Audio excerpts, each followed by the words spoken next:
it's pretty saddening and really upsetting. I think there's been all the information that's been coming out of the last 24 hours, it's been pretty, personally for me, it's been pretty hard to take in. See these stories of like shootings in America all the time, but when it actually hits your community that you're part of, it's like really super shocking. And I sort of woke up to hear this news and was like really taken aback by the fact that that happened, and that, you know, in the 21st century the gay community is still being targeted as a specific group for hate crimes like that, and people are actually being killed for being gay.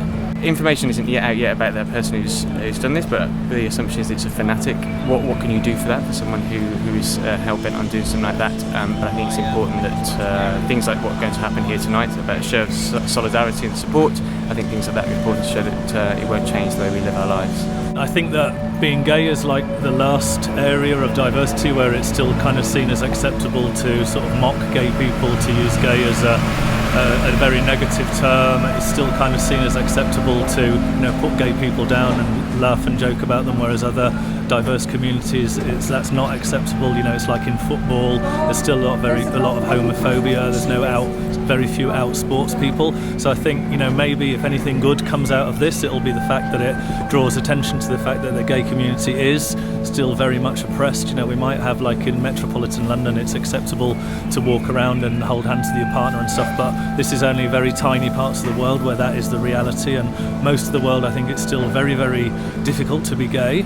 And obviously, you know, the fact that people, you know, there was murders in Old Compton Street a few years ago with a bombing, and now this shooting in the US just highlights the fact that as a gay community we are still sort of under threat, and that a lot of people have issues with us being gay, the church, the establishment. I think if it's going to happen, it's going to happen. I don't think you can do anything about it.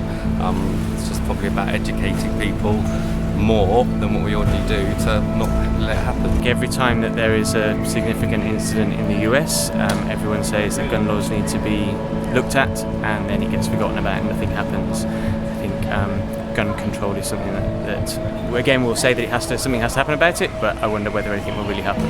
I think what I hope this does is galvanise people to not just sort of stand on the sidelines and take this, but actually, you know, get together and fight this oppression that we're suffering.